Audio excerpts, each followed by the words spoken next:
Hello ladies and gentlemen, this is Trisha with Insectopia and we are here drawing another insect. This is Dasymutilla magna. It is a velvet ant.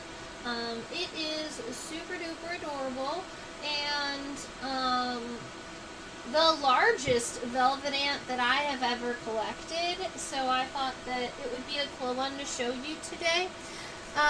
Somebody in the last stream asked that I do a beautiful insect from my last trip to Arizona, and this is the one that I picked. Now, originally I thought we might draw a long-tailed antlion, and then when I put it underneath the microscope, realized that even though the body and the wings and the head mostly look good, it was missing both of its middle legs and its antenna. So it's not really a good drawing specimen, mostly a good identification specimen. So we've left that one behind just a little bit, and we're looking at this one now. If you were around to see the name change, that's what happened. Alright, so this species of velvet ant does not actually have its own common name. I would like to call it the giant, I don't know, white velvet ant. I don't know, very large white velvet ant. But it doesn't have a common name, so the closest common name that we can get is just velvet ant. Now, velvet ant is the common name for the entire family of insects, and so if you wanted to get the scientific name specifically of this family, it's Mutillidae, are all of the velvet ants. But this one in particular is Dasymutilla magna. Dasymutilla is a very common, it's a fairly large genus of velvet ants, and this epithet magna just means big, just means large. And I have, let me show you something kind of cool.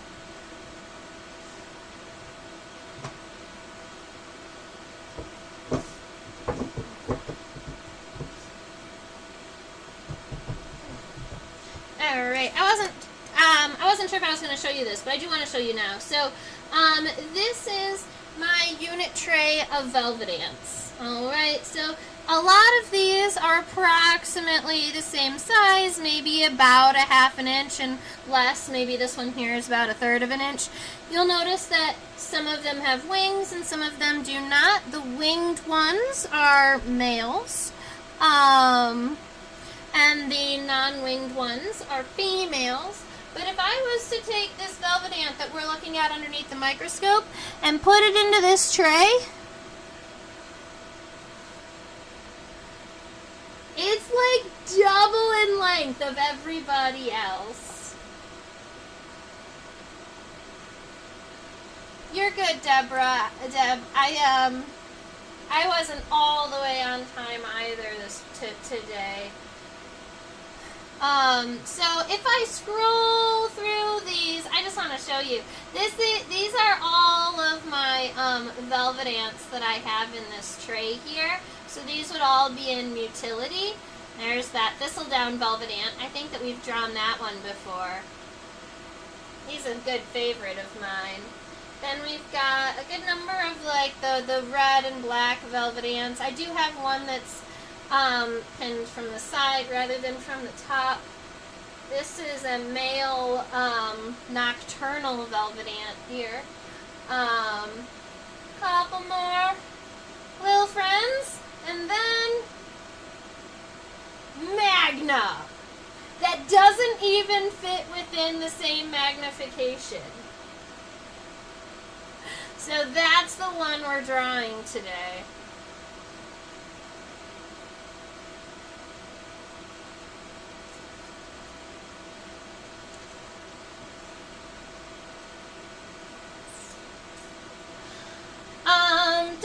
because she didn't realize there were lots of different kinds of velvet ants.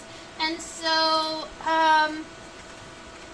let me go ahead and look up the number for number of species. I do know that I was just looking on iNaturalist, and on iNaturalist, just in Arizona, there are 57 species. The most recent number that I can find is they are a family of over 7,000 species. So the family name is Mutillity. And over 7,000 species.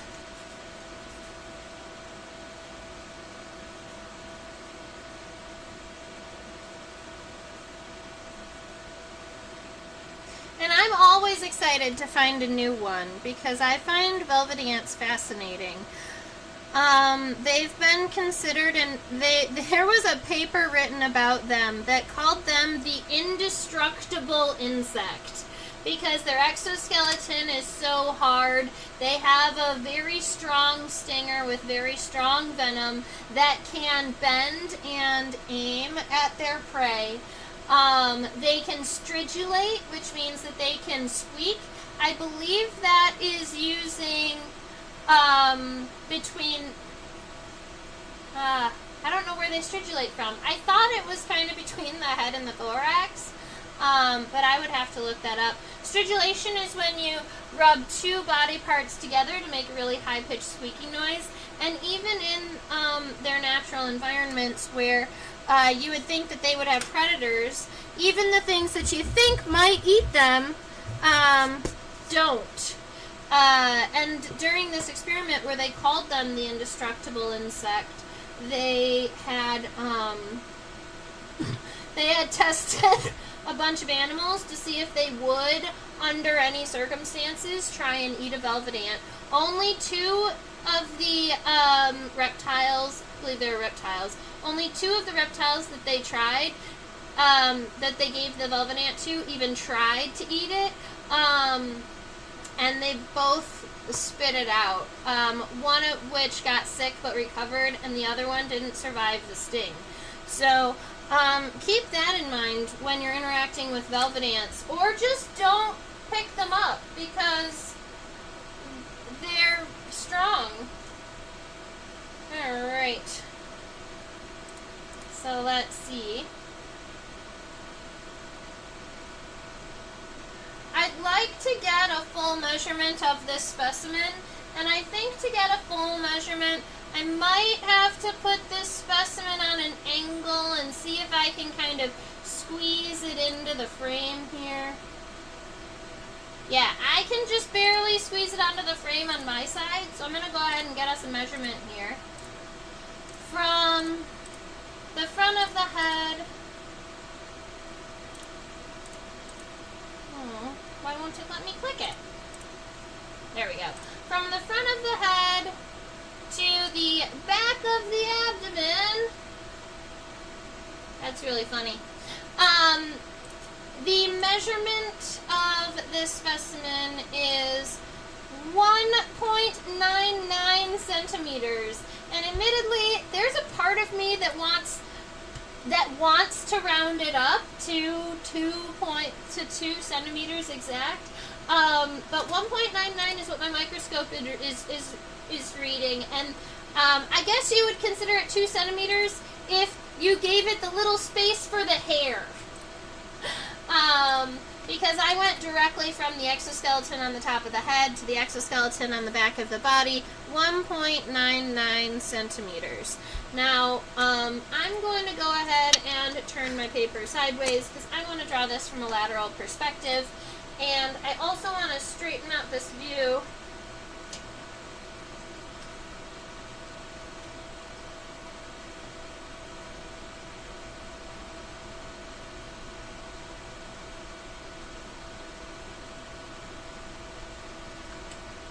fix the lighting, and then we're gonna get going. So something that you're gonna notice about the color of this specimen is that most of the hair, it looks kind of yellow right now just because of the light, but most of the hair on the head, the mesosoma, the head and the mesosoma is all white or like a pale kind of beige-ish yellow off-white color. When we get back to the abdomen, the metasoma of this insect, the hair starts to shift into an orange color.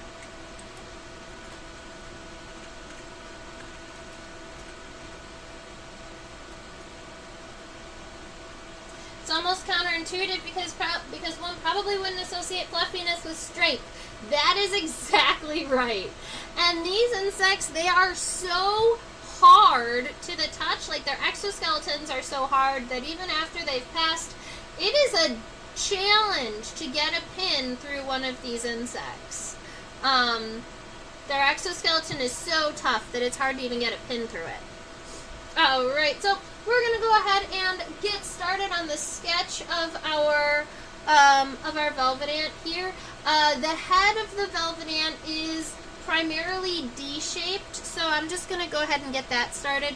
Keep in mind, when I'm sketching, I like to start with a nice light sketch just to get an idea of all the shapes that we're building, and then then we're going to zoom in and we're going to add all of the additional details. So I'm going to make sure that my head, I did mention it's D-shaped, but I'm starting it on an angle just so that our head can kind of be looking down a little bit. Velvet ants generally are looking down towards the ground.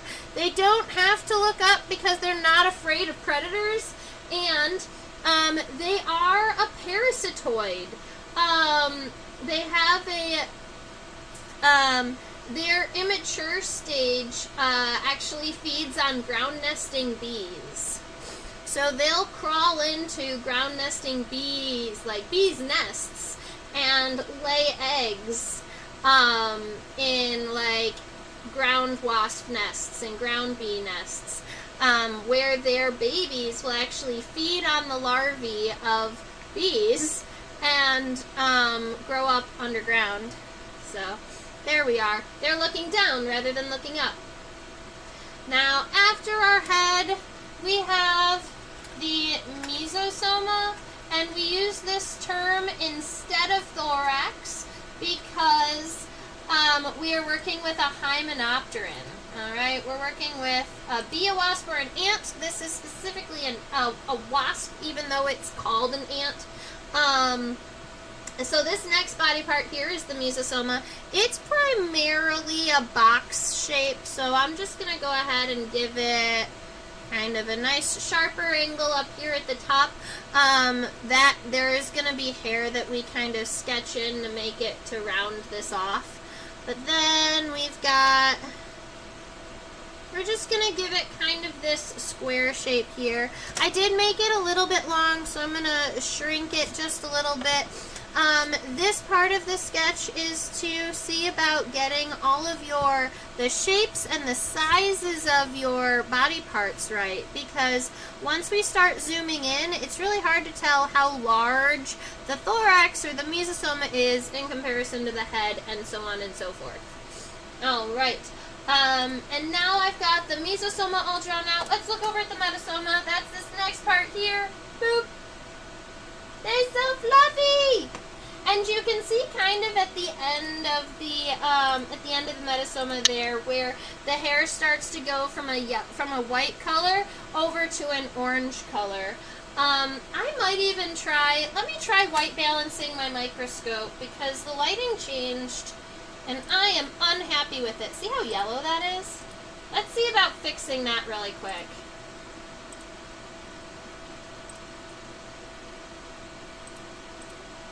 Alright.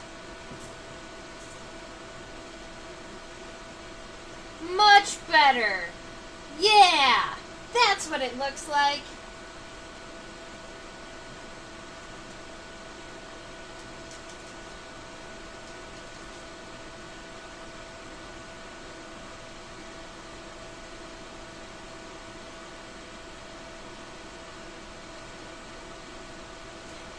rotated the insect just slightly so that we can also see the stinger underneath our microscope here. All right. Even though this insect is really fluffy and really wide right here in between the meso and the metasoma, it does have what we would consider a wasp waist, which means it has a very narrow waist right here, kind of at the base of the mesosoma, but it's not wide, so make sure that that angle kind of comes up pretty strong. Now, this insect is pretty kind of tank-like. It's kind of tough. So it's not going to have pieces that come out from its, from its box, kind of. You'll notice that the shape of this insect, like the abdomen, the meso and the metasoma here are about the same height. They're about the same, yeah, they line up. Alright, we're going to notice that the very end of the metasoma has a little bit of a point that kind of comes up a little bit. So I'm just going to start by adding that tail, but then is going to come down just a little bit. So that's going to be kind of our shape for the metasoma there. We can always, add the stinger if we want. That shows off that she is a lady. Only female insects get stingers. If you're a boy, you don't get a stinger. Haha. Because stingers evolved from ovipositors, which are egg-laying devices. Alright, we've got a head, a mesosoma, and a metasoma all sketched out. It's about time to go ahead and zoom in at the head. I also want to view this one head on really quick because I'm curious about what she looks like from the front.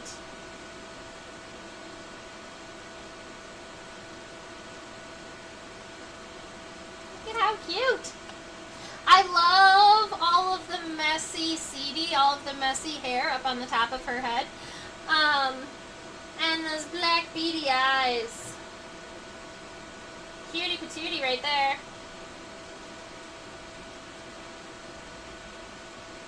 She looks like she's wearing a very, warm winter coat.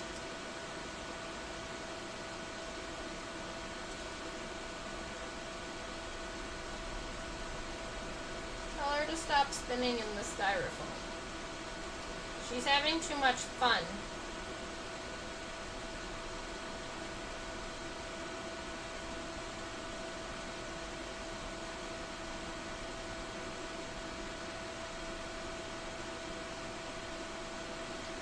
If I decrease the light just a little bit, then we'll be able to see more of those hairs. So I'm going to be, I guess, happy with this for a minute. And then once we finish sketching a little bit more of this head, I might even change the background from white to black. Because her body is black, but it would be able, if the background was black, then it might show off those white hairs a little bit better. Alright.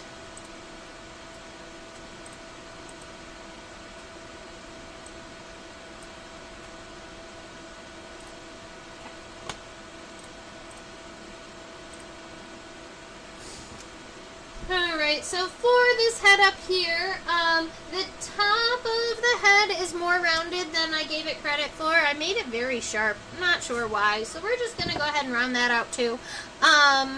Just like this really quick. Now, I like to start mostly with this compound eye right here, so you're going to find the top third and then the center of your head here, and give yourself a nice round compound eye. That this Velvetan isn't going to have a compound eye that's really, really big on her head, but it is still pretty good at, seeing, at traveling around, looking for ground nests, and she is also going to be primarily looking and drinking on plant juices as an adult, so, things like the males do travel from flower to flower and pollinate, and drink nectar. The adult ants are going to be looking for things like sugars and saps and liquids. So that's a little bit about what they eat. This specimen I collected in at Catalina State Park. It was funny, I was actually teaching a class, a master's class for Oregon State, when I looked up and this velvet ant was walking across the desert ground in front of me, and I had to pause class and go find a bug jar so that I could collect it really quick. It didn't take me long to find a bug jar. It was right next to me. But still, it was a good time. Alright, so the back of the head, I'm actually pretty happy with the angle I have the head at, but I do want to make sure that the top of that head stays nice and round and a lot less sharp than I originally had it.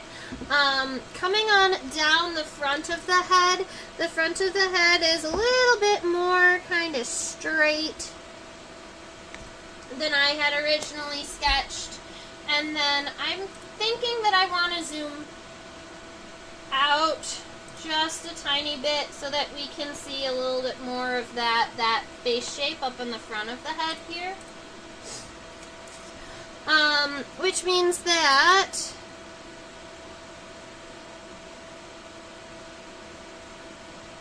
this is what that means. I think that I am going to be cutting off kind of this back portion too. I want to make sure that the head gets fairly narrow at where the mouth parts are. So wherever you have this kind of the first segment of the thorax connecting to the head, I want to keep that, but then I do want to kind of come forward and give it a little bit of a point here for those mouth parts. Yeah. So I'm pretty happy with this shape here. I am going to go ahead and erase right about here. I don't have a point on this eraser anymore, but right about there. Because I want to make sure that I have space for that antenna. And the antenna on this specimen is not super visible from this view, so I'm going to go ahead and rotate this specimen here so that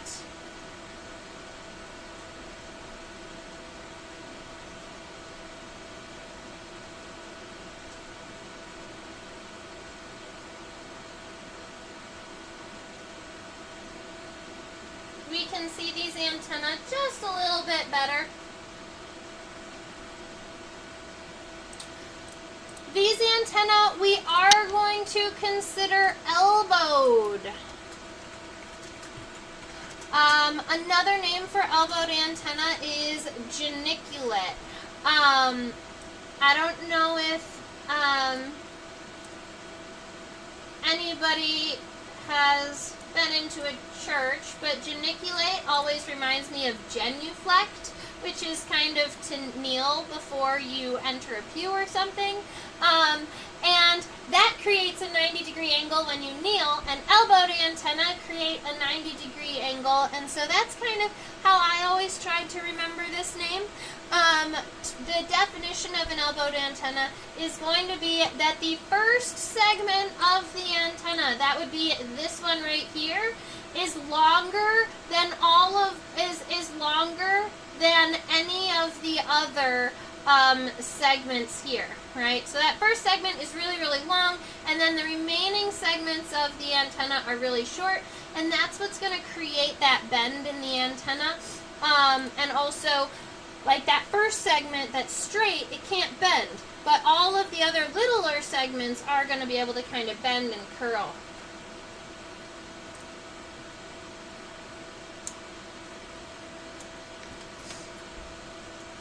Okay, so here we are with this guy, and I'm going to just go ahead and give it bloop, bloop, bloop.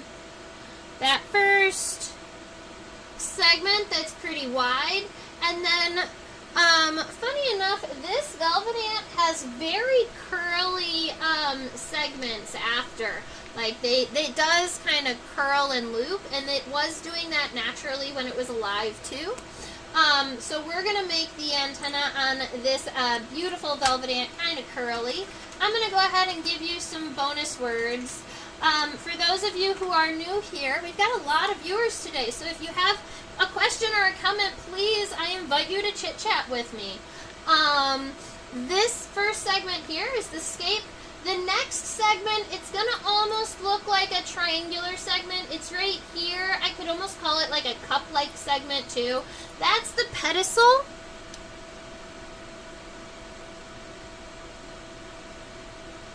And the pedicel is going to be really good for creating angles and helping that antenna bend. The remainder of the segments are in the flagellum. And in keys and couplets, sometimes the individual segments of the flagellum are called the flagellomeres, which is a fun word. The flagellomeres, which are all of the remainder of the segments.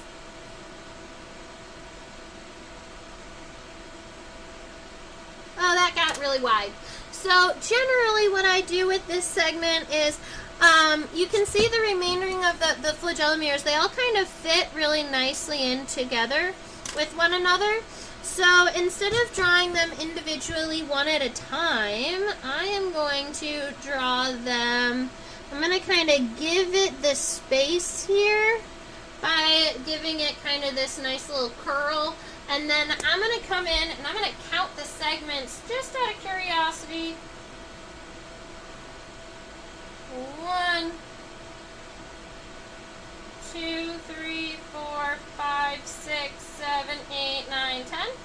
1, 2, 3, 4, 5, 6, 7, 8, 9, 10, 11. 1,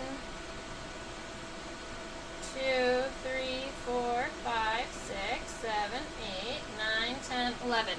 All right, I am counting 11 flagellomeres. The first one being the longest. I think I'm going to need to draw mine just a little bit longer even. After counting all of those segments, I'm thinking it needs, it kind of needs that extra little, curl for the bonus segments. So we're going to draw 11 segments in here. That looks like 1, 2, 3, 4, 5, 6, 7, 8, 9, 10, 11. Whoop! So even though the flagellomere is 11 segments, we're still going to consider the antenna 13 segmented because the scape and the pedicel are still technically pieces of that antenna or parts of that antenna. All right, now I do want to turn our specimen again and then specifically focus on the mouth parts really quick.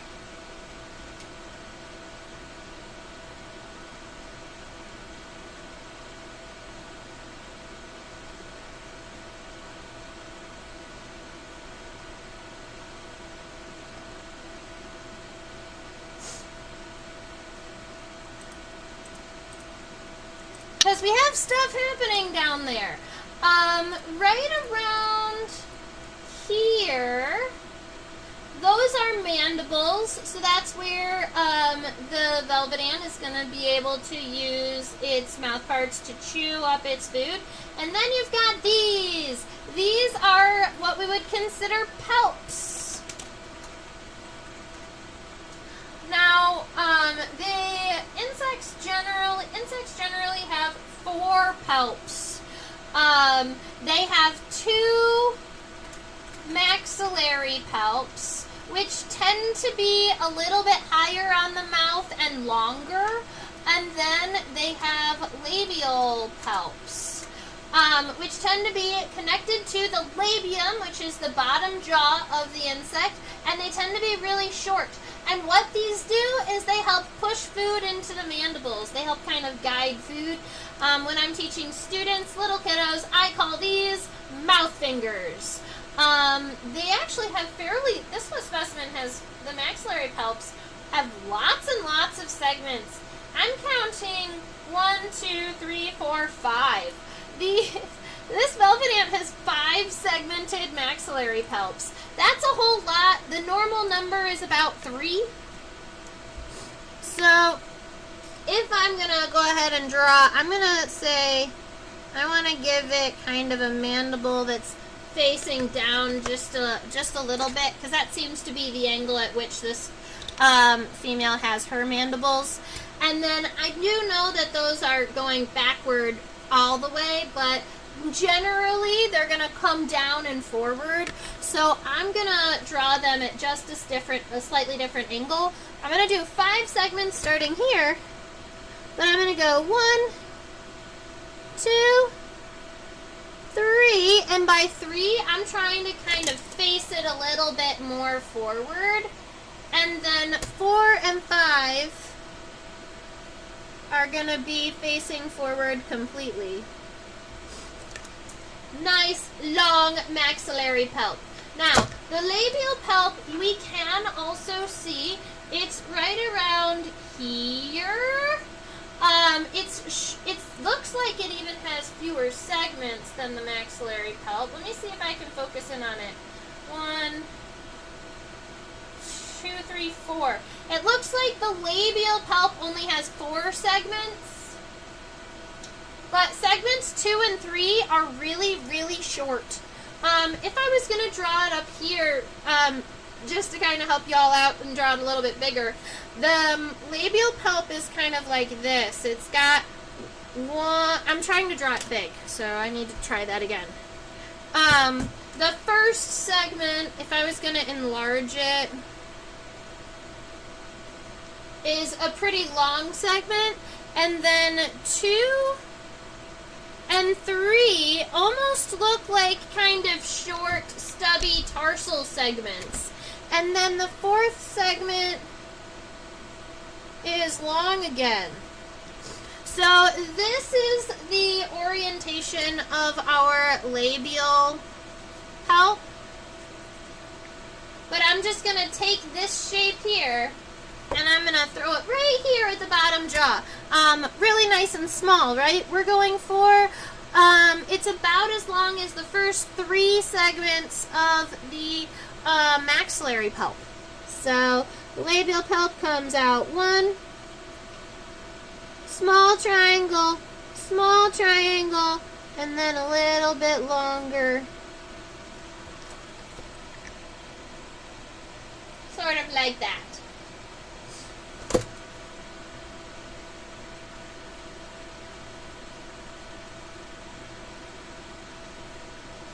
Alright, I think I'm actually pretty happy with that head here.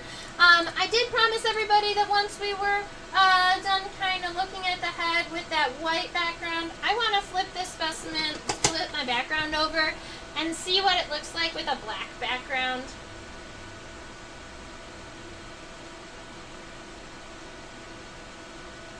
So cool. Alright, that gives us the opportunity to see the lines, the hair lines for this insect. A lot of times velvet ants, their hair is just like going crazy and everywhere, but this one almost looks like it has it had its hair brushed, because all of the hair seems to be going kind of in similar directions. Up in the back of the head, we've got hair kind of coming up like this, but then kind of moving forward. Everything looks like it's a little bit neater than the average velvet ant. And so I'm just going to come in and add really light CD. I don't want to crowd my line drawing because I personally really like a good clean line art. Now right here when you get to the gena, the insect cheek is called the gena, spelled G-E-N-A. Right here where you get to the gena, the cheek hairs go down rather than up. So I'm just going to make sure that that is a visible change in my stripe pattern right there at that gena. Alright. Let's move back to the mesosoma. I'd love some input as to whether or not you think we should use the white background or the black background. I think that the white background is almost easier to see things like the legs, but the black background is really cool for the hair. So I'm unsure.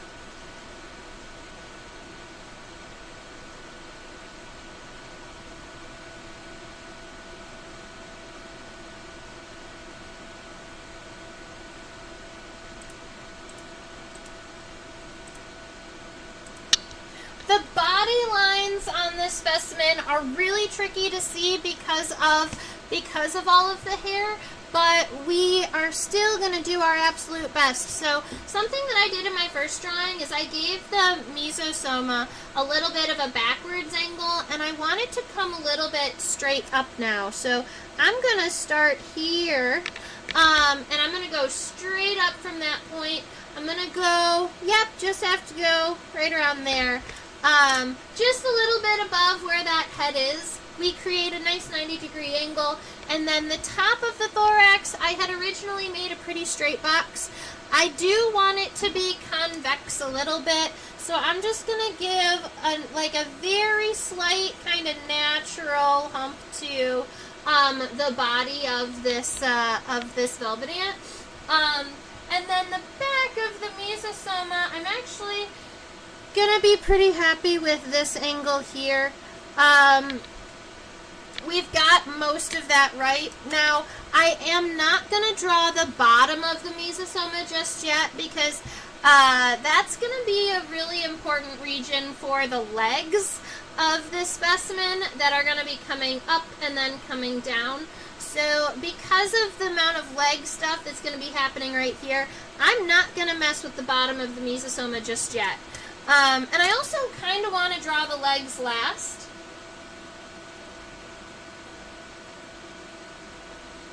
And I kind of want to draw the legs last. So I'm going to just leave that space open for myself. I have an opinion! Yay! Deb says that she likes it on the black. So I am actually going to flip it over to the black side because I am happy to help you out with that. Add a little bit of light so we get that nice white color. It is really pretty on the black. So if you are nature journaling or journaling the information we are speaking about today, I welcome you. Thank you for joining us. And you can always, just like Deb mentioned, use a black piece of paper and a white gel pen to add all of those hairs. That is really cool. Maybe I'll do that one day. I need to pick up some white gel pens. That would be really fun. Alright, let's go back to the metasoma.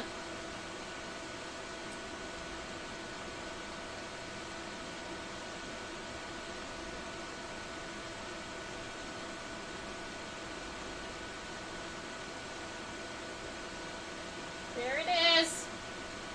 Found the felt line. I'll show it to you later.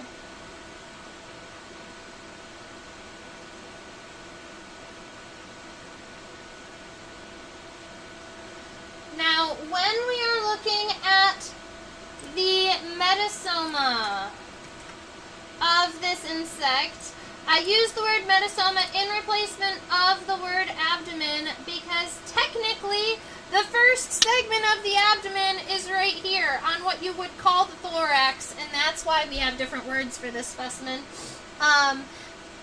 For me, I think I made my abdomen just a little bit too long. I think that I want to actually make it just a little bit boxier after looking at this.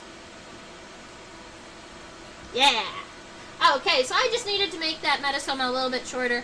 Now, it's really tricky to see the individual segments of the metasoma.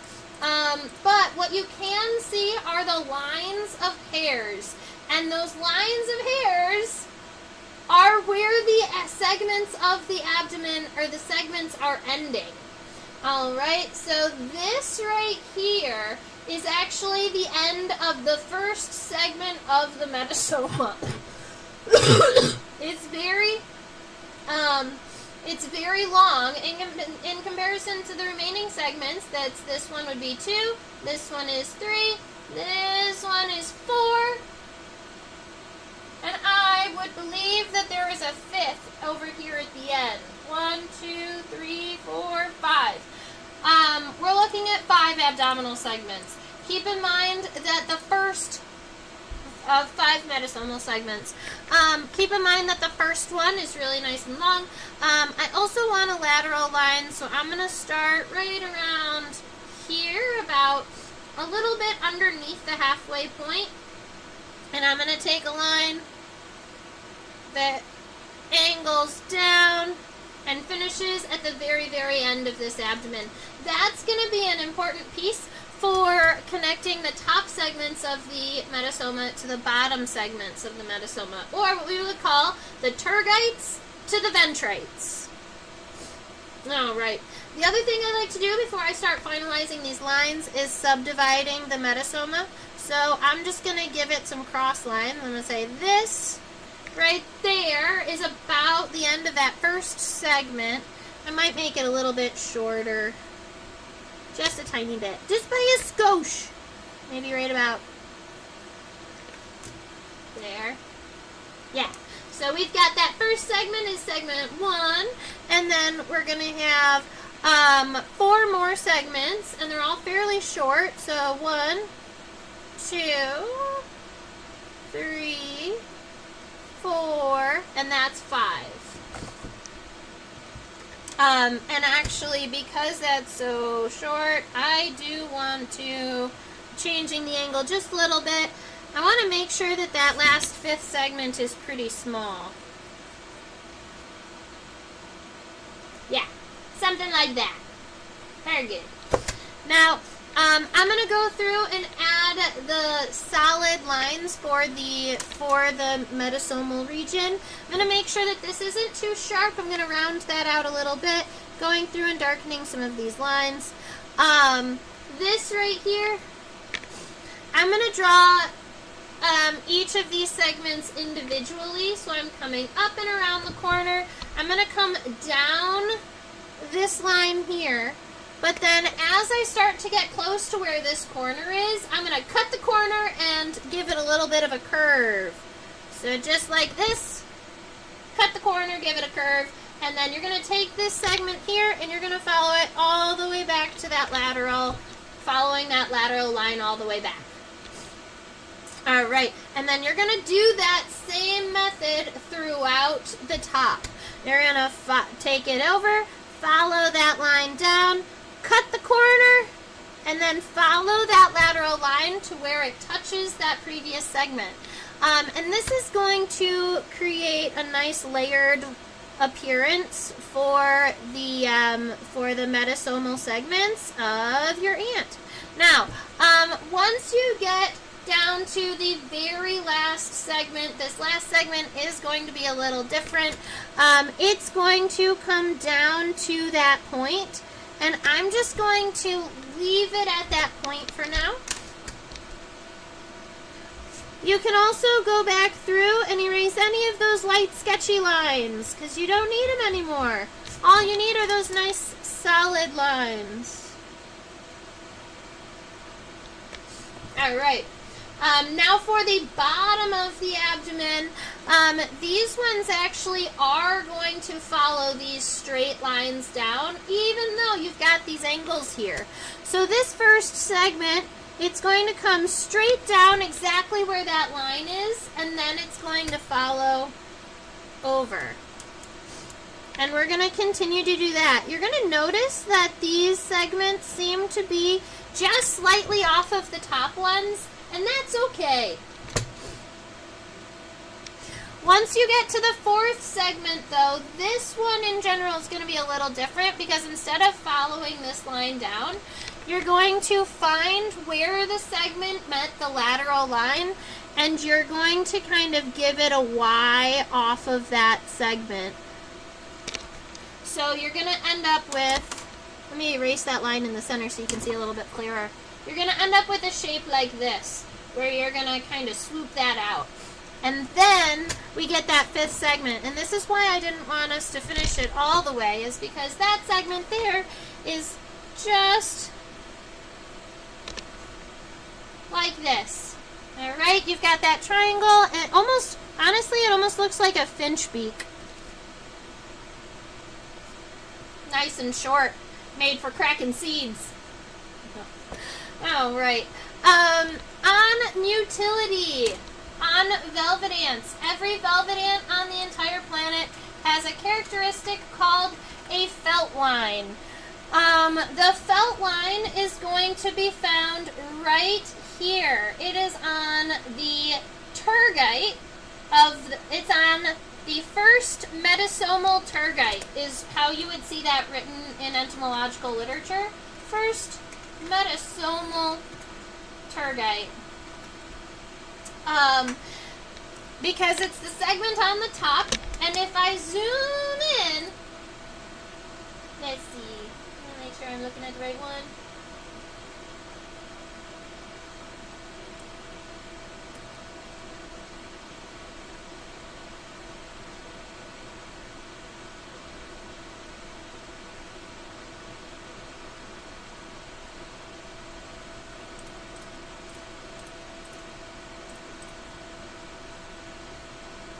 There it is.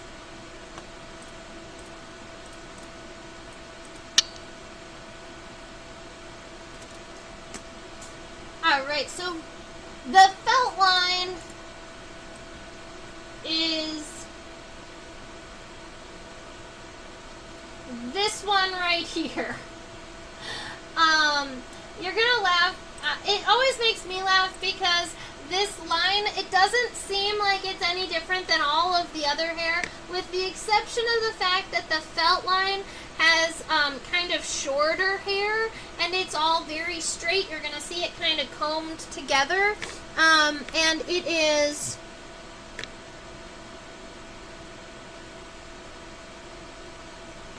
right there. And it is on every single velvet ant on the entire planet. If an insect has a felt line, then it is a velvet ant.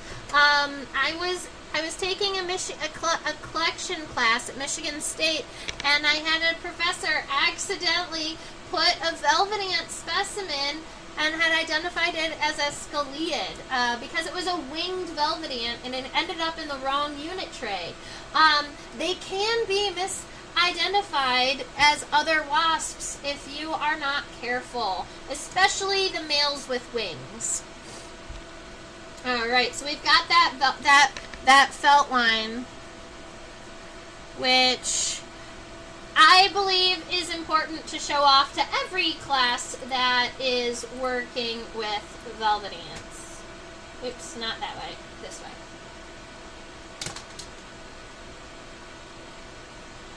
Now, because we do have this in the black, you cannot see the stinger as well, but I promise that it is right there.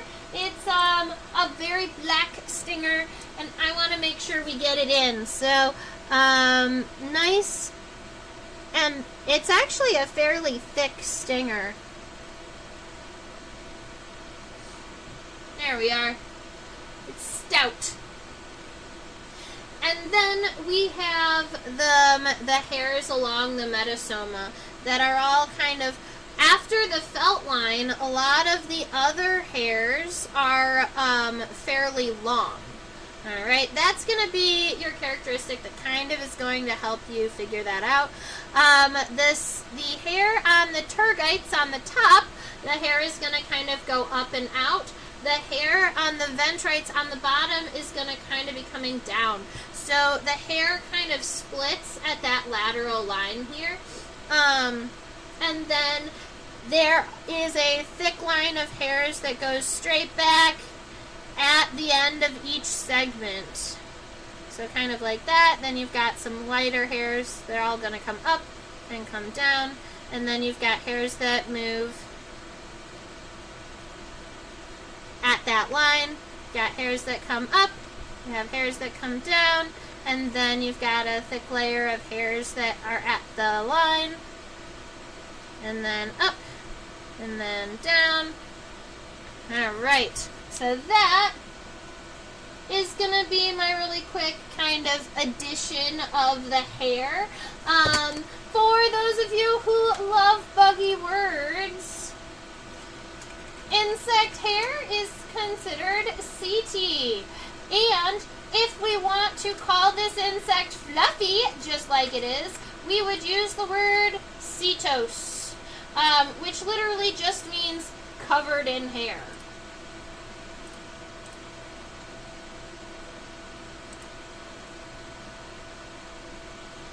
The hairs look very flat when you zoom in like that.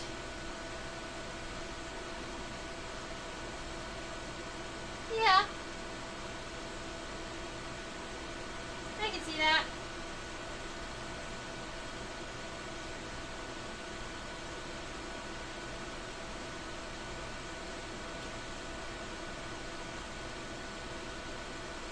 There's another cool thing. I'm going to show you this. If you zoom in, need more light. I'm going to increase the exposure.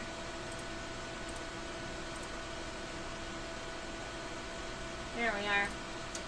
If we zoom into the actual texture, I know that there are some of us that really, really love checking out the physical textures of the exoskeleton. So I'm going to share these with you too. If we zoom in to the physical textures of the metasomal segments, at the base of these hairs, all of these hairs are coming out of what almost looks like small divots. These hairs are kind of clustered into pockets of hair where they're coming out of. So you can see every hair, it comes back and it's kind of branched from a single pocket. So it's almost like it has individual tufts of hairs, but when you zoom out, that's not as obvious.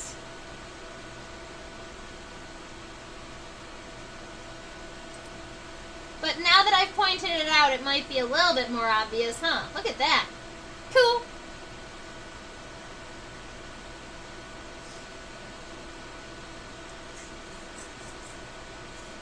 Alright, I'm going to turn the specimen 180 degrees because I just noticed that the middle leg on that side was missing some tarsal segments. And because it is time to worry about the legs of this specimen, I think that it is time to flip over to the white side and check out this front leg. Now we're not going to be able to get, ooh, I've got to decrease that exposure, huh? We're not going to be able to get an image of the entirety of the front leg at one time, just because this front leg is bent in a way that it's not on the same plane with itself.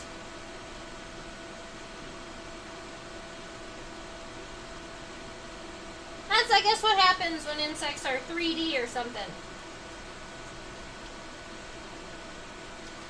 Let's see.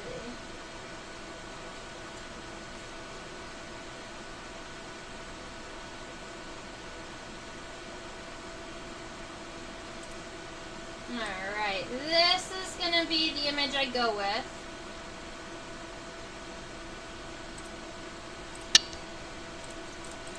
So now we get leg words. Femur, tibia, tarsi.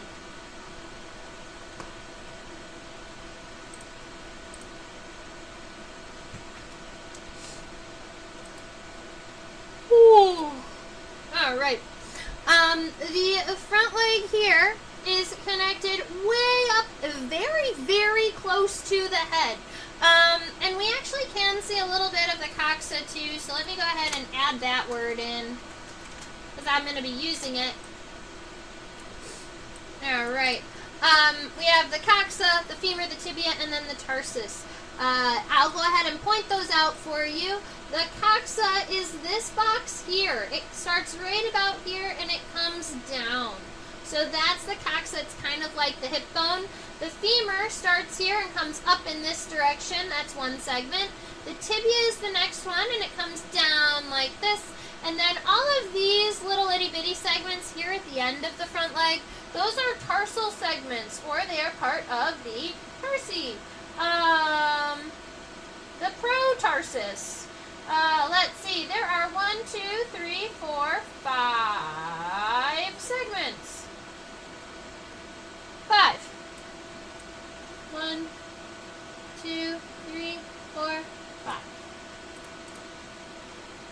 All right. So, first is that coxa.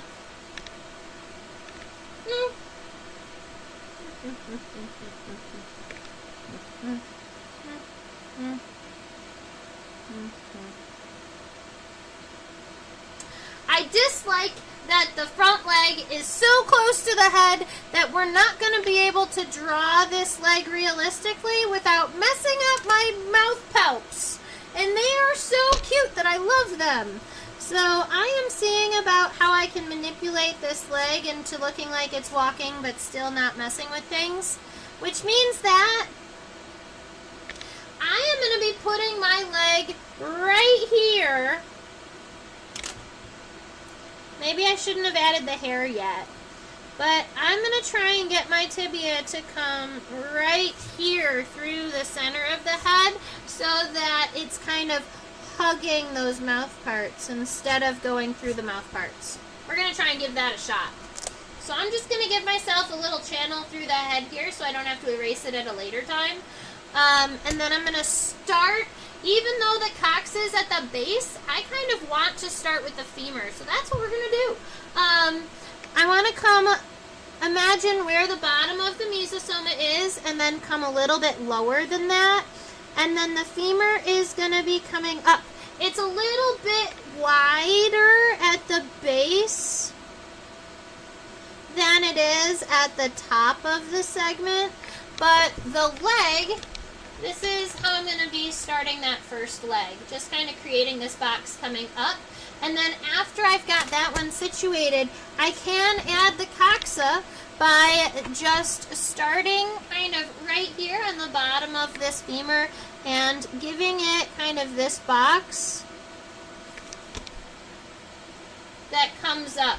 The reason I didn't draw the entire box to start was because a lot of this femur is on top of it, right? So you can just see kind of that little back corner of the coxa. Now, the tibia is going to be this segment here, and the tibia on this velvety ant does have a really impressive, kind of cool, curved tibial spine.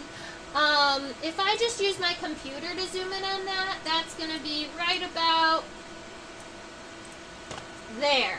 And you can see that, and I might even not call it a tibial spine. I might call it a tibial comb. Because, I mean, look at this thing. It's pointed here, and then it has also a series of hairs. But that's what we're talking about. It's at the base of the tibia on the inside, and you can see how in between the first tarsal segment and this tibial comb, there is this pocket here that almost looks circular, like a key shape kind of. And this is what the velvety ant is going to be using to clean their antenna. It's so cute. Alright, so let me zoom out so we can see the entire shape of that.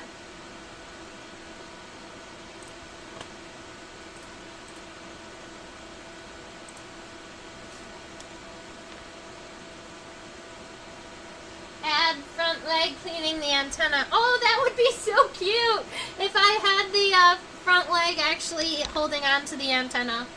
Aw. Alright, so right here, coming down and through. Narrow at the top, kind of getting wider at the base. It looks like that tibial comb is going to be positioned right about just after that length of that head there. So we've got this space in here.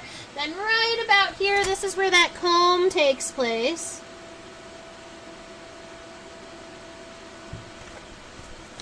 just starting here on the inside, and then it's got that kind of series of bloop bloop bloops in there, and I think I made it too big, but it's just because I love it so much.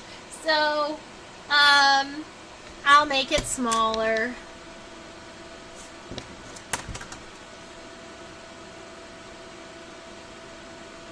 That's better. Okay, now all we need to do is move this microscope a little bit so that we can see. Here we are. Trying to see the tarsal segments without changing the focus of the camera. That's about as good as we're going to get here. Unless I change the microscope image. Oh! Alright, we're going to do it. I accidentally did it anyway. Bloop, bloop, bloop, bloop.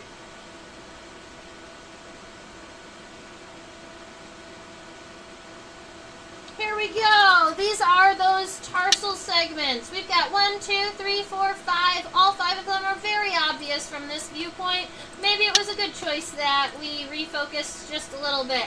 Now,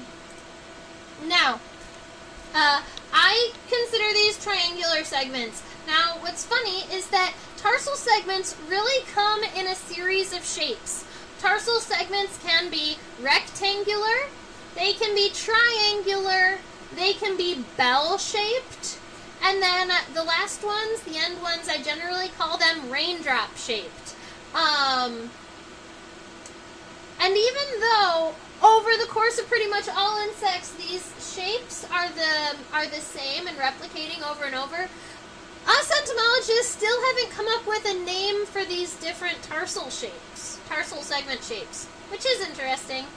I think that might be because they're not an identifying characteristic, so we don't look at the shape of the tarsal segments regularly to identify an insect, and therefore they haven't felt the need to name the shapes. Normally when we're looking at tarsal segments, we're counting how many segments, or we're considering which ones are the longest segments, or how much longer this segment is than that segment. Alright, triangles. 1. That first tarsal segment, make sure that it is longer than that comb. 1. Alright, 2, 3, and 4 are smaller than 1, but about equal size to one another. So this is going to be 2, 3, and 4. And then that, I like to kind of start the first segment going in the same direction as the tibia, but then the remainder of the tarsal segment should start to kind of level off, especially with this last segment. This last segment should be kind of flat against whatever ground you're imagining for your specimen, so that it can look like she's walking. The final tarsal segment is that raindrop shape where it's kind of narrow at the base, and on this one, I would almost argue that it is actually triangular at the end, because it doesn't look very round to me. It looks kind of flat. And then we've got those 2 tarsal claws that we can add. Now, there are those spines and hairs on every tarsal segment, so I'm just going to go ahead and come back in and add some spines along those tarsal segments, just to make our friend look more realistic.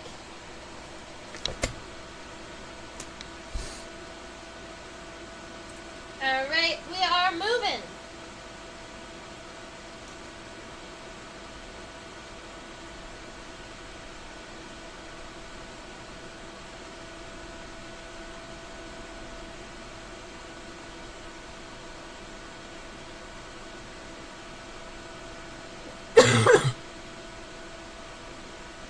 Sorry about the cough. I'm just getting over influenza. I had influenza A last week, which is why I was unable to teach. I was completely exhausted. Now, I'm feeling much better. I just still have the cough, and I still have some of the fatigue. that I was having before. All right, so we've got, are their hairs grouped in those tufts on their on other body segments, or is that only found on the abdomen? That is a great question, Bags. Let me go ahead and look and zoom in on the thoracic region here and see if it has those same kind of pockets.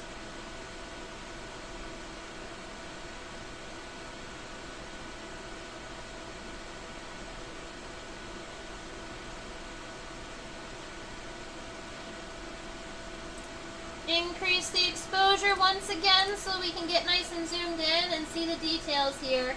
Yes. Cool. Thank you for asking. The hairs are grouped in these tufts throughout the body. The difference in the hair grouping on the thoracic region versus the abdominal region is the fact that, ooh, what happened?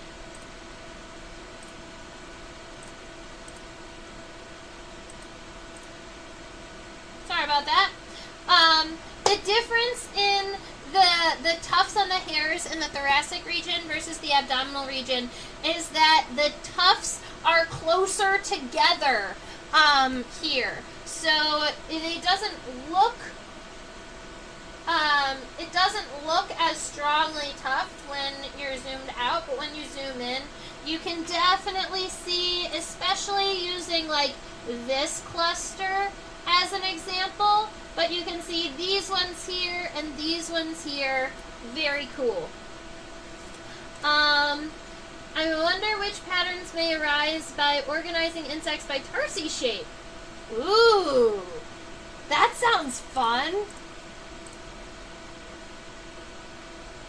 Yeah, I bet you there is, I bet you that a tarsal segment, get this, let's ponder some things, because we have tarsal segments that are very triangular and very sharp, but then we have tarsal segments that are like very kind of round, like this.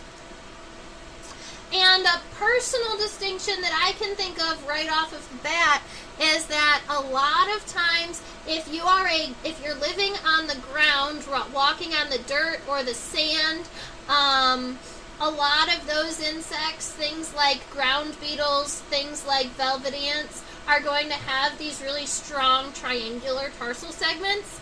And then things like leaf beetles in the family Chrysomelidae are going to have these really round segments.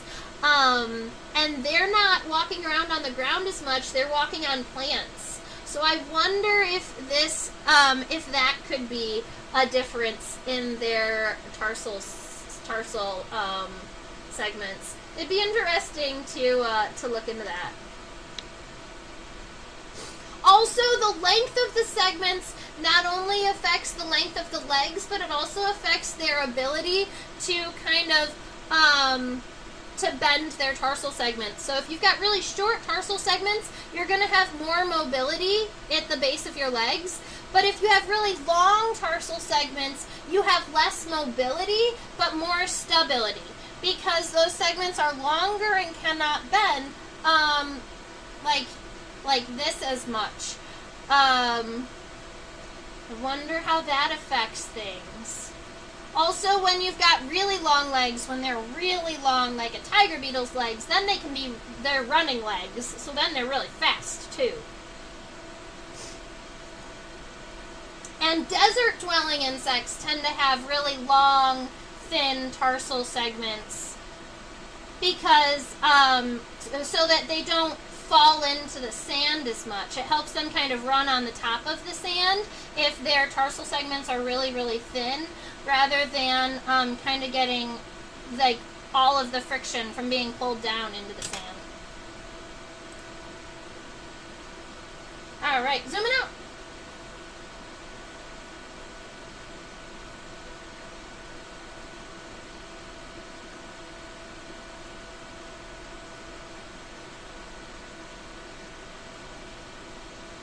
my goal right now is to get a good view of the end of the front leg and the beginning of the middle leg. I am pretty happy with this view here. So we are moving away from what we would consider the or the first leg, and now we're going into the meso characteristics. So let's see. I'm happy with that. All right, so I'm happy with this coxa that kind of comes up at this angle. But what I think I want is, I think I want this coxa to be just a little bit taller, because now I'm seeing that little bit of that, yeah, like that. Because I'm seeing a little bit more of that diagonal coming down. So we're going to start way up at the top of this coxa, and it's going to kind of angle down like this. You're going to have a separation between the front leg and where the middle leg starts. And now this is where my middle leg is going to be starting. The femur comes up about halfway up the leg, halfway up the body. So from here all the way up to right about, if you see this little shiny dot right there, that's the top of the femur. And then the tibia comes down to this point here. The tibia overlaps the femur on my specimen greatly. But on our drawing, I'm going to make it at a little bit more of an angle so that you can see both of those segments. So I'm going to be taking my femur here and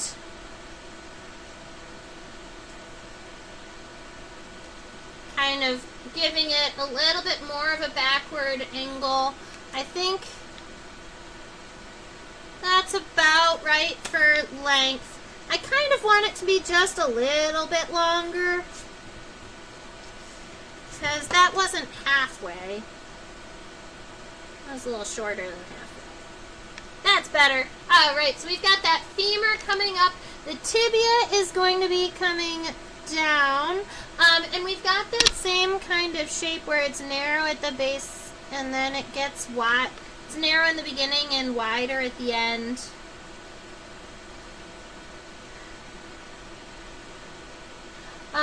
We do still have some spines here, and admittedly, I think the tibial spines on the middle leg are more spine-like than comb-like. You can see them right here. Boop, boop. 2 of them.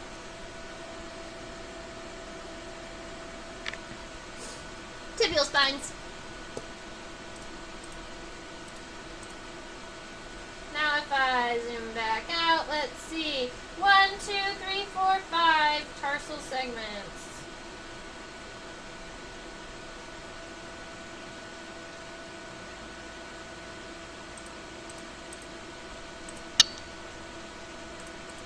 Alright. I love that the triangular shape of the tarsal segments on this leg are only amplified, are also amplified by the hairs that exist on them. So I am going to make my velvet ant standing up a little bit taller than this one is. This one is very much tucked in. That's for the protection of the specimen. This velvet ant would generally have had that first tarsal segment that you can see is a little bit longer than all of the other segments, is going to kind of follow the angle of the tibia most of the way, and then the remaining ones are going to be the ones that kind of start flatten out. At the end of these triangular tarsal segments, I'm going to be creating little U's in them too, just to kind of emphasize those points on the end. Take into consideration that these segments are always shrinking. The second segment is about half of the length of the first one. The third one is a little bit smaller than that, and so on. Fourth one, and then once you get to that fifth segment, it does have those 2 tarsal claws. And we have a middle leg.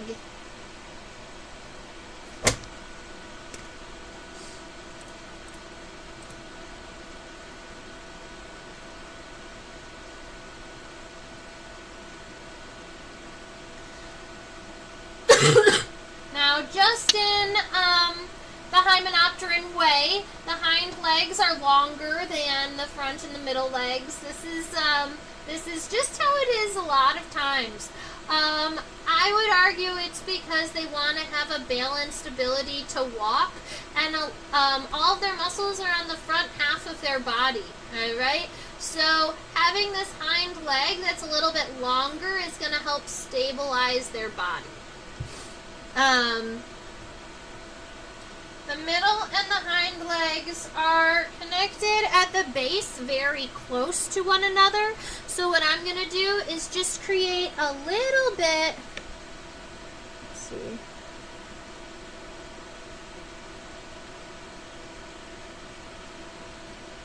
I'm just going to create a little bit of a line after that middle leg to give a little bit of separation. And then I'm going to start with this hind leg here.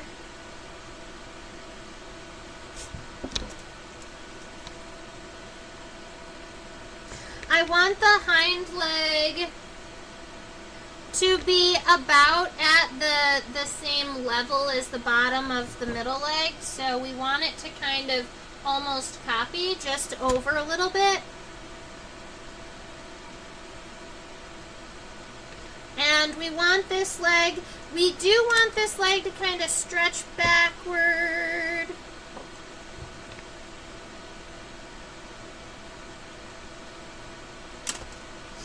Give me a second while I configure the angle of this hind leg behind the middle leg.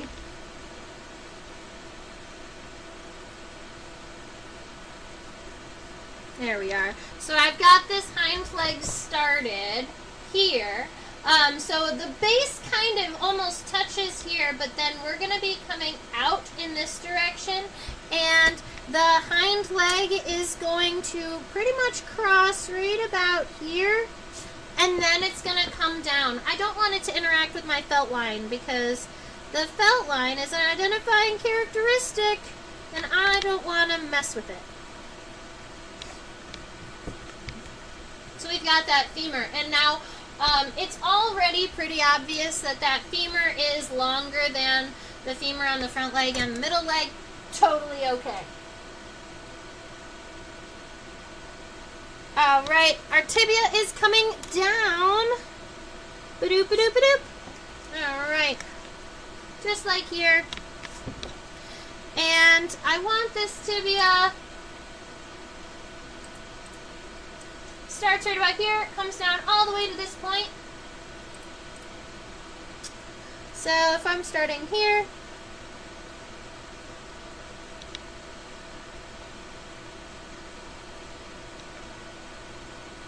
that looks about right.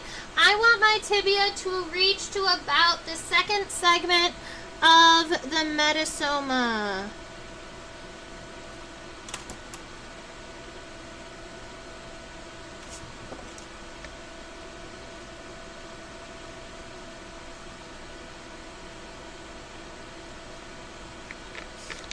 Oh, and also now that we have that leg situated, you can draw the bottom of the body in, if you'd like, kind of like that. Because you don't want that angle here. You want it to look smooth here. Alright, so we've got that tibia. Now we've got tarsal segments to figure out. The tarsal segments, because this leg is already mostly stretched out, the tarsal segments are going to be primarily just going backwards like this. That we still have 5, I believe. Let's go ahead and double check.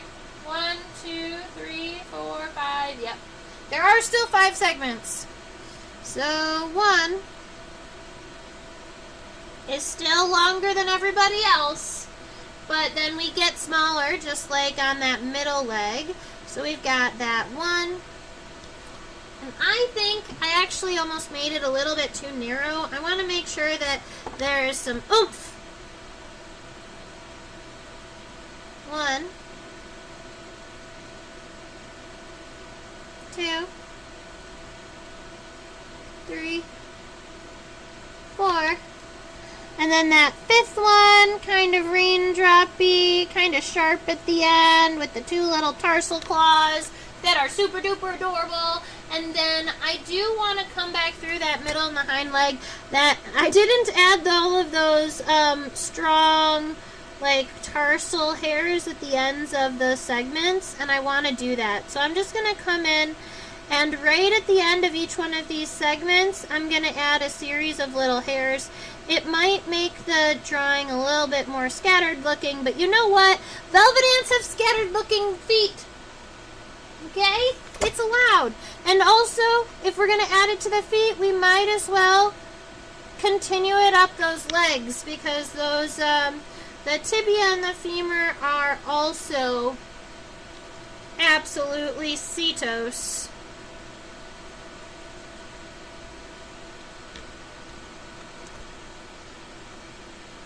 We've got legs happening. I'm going to add the hair for the head, and then the hair for the front legs. Okay, so there we are with some legs. I do want to make sure, because now I have added the CD to every body region, with the exception of the mesosoma. So let's go ahead and just do that real quick. Oh wow, fix that, Trisha. Auto exposure. No, don't auto. Oh, and we have to flip it over so that we can see it better.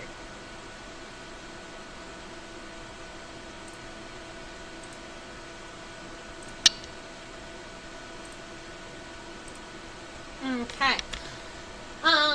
Looking like the hair along the front of the body here is kind of pointing straight up in those little clusters, keep in mind.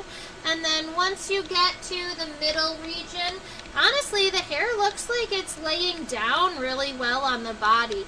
A velvet ant, like a thistledown velvet ant, has hair that is really, really wild. It goes all over the place. It looks like she slept for 15 hours and just rolled around the entire time.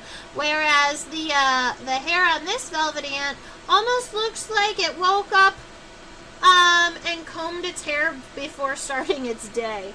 I am going to make sure that I add enough hair in this region here in between the meso and the metasoma, just so that it does look like this is one big solid ant, because that's what it looks like in the wild.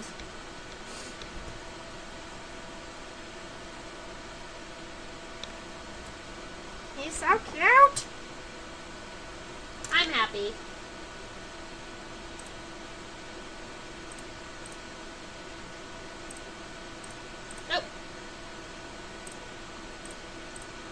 Okay. And that is our velvet ant, Dasymutilla magna. This one was collected in the end of July of 2024.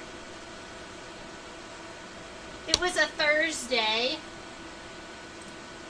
It was the last Thursday of last July. Let me see. That would have been the July 25th. Of 2024.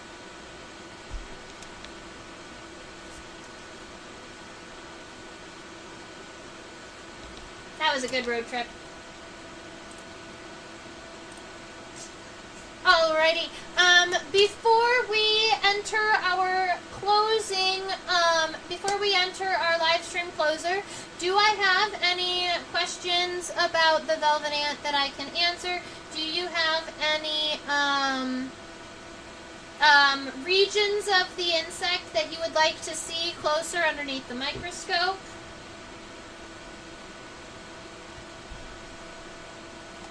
Yay! I got some claps from Bags. Thank you so much. Alright, so I just want to thank everybody for... My picture is gone. That's weird.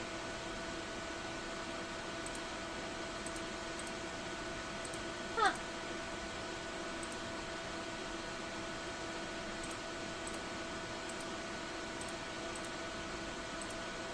They're all gone. Alright. Okay, no biggie. Does this species have wings at any point? Where would they go? Yes, this species would have wings at some point. And that would be not this individual, because this individual is a female, but this species will have wings if he is a male, and those wings would start at the end of the first segment of the thorax. So if you were looking at your body region right here, on the males, the wings would start right about here. So if you were going to take kind of this front leg and draw almost, it's going to be a little bit of an angled line here, but right about, aim for in between the first and second pairs of legs, right here, about a third of the way down the body. That is where the wings are going to, that's going to be kind of where the first wing socket is going to be. And the wings of these velvet ants, when they have them, do cover the length of their abdomen. So their wings are fairly good sized. And that's the front wing. The hind wing is connected to the second segment of the thorax. So the hind wing is going to connect a little bit further back and align behind this, and align above the second pair of legs.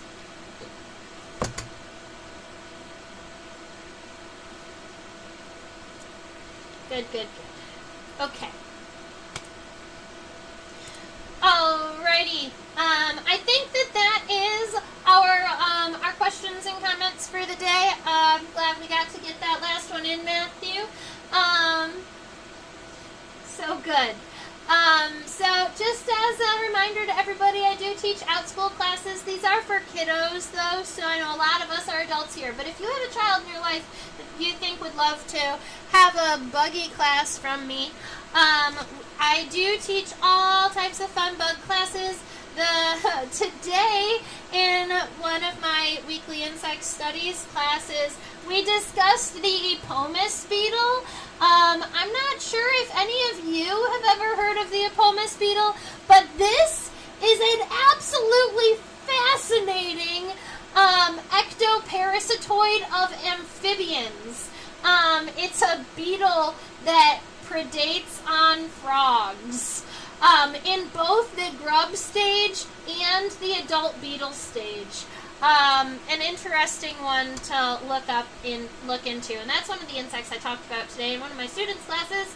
Up there is your reminder to subscribe to my YouTube channel. I do want to say thank you to Deb and Matthew and Bags, because all of you commented, which means you're all subscribed, and I really super duper appreciate it.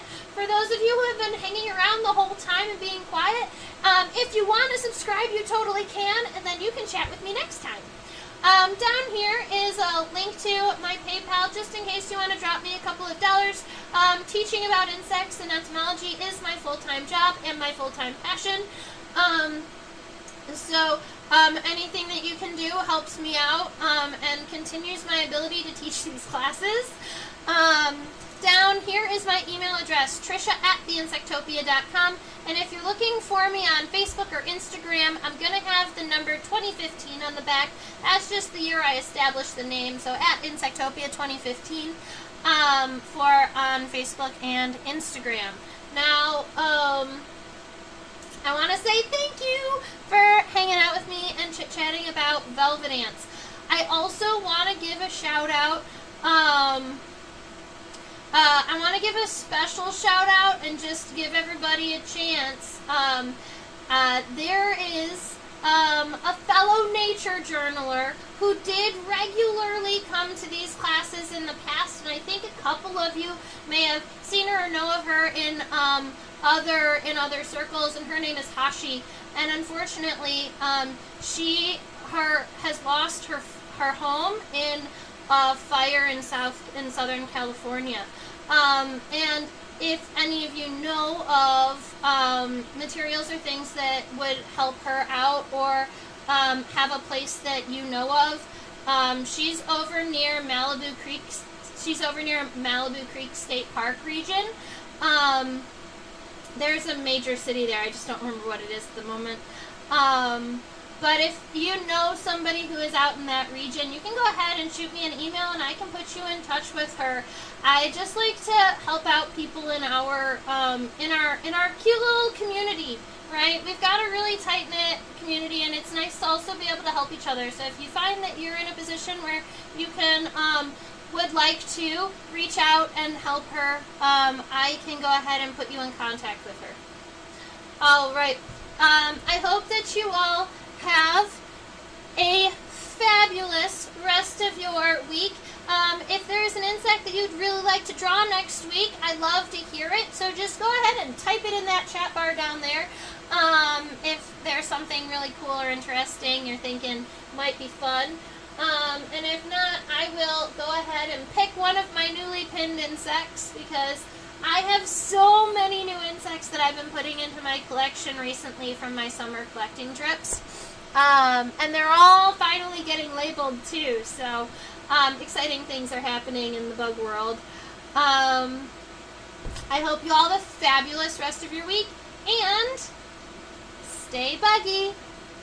Bye.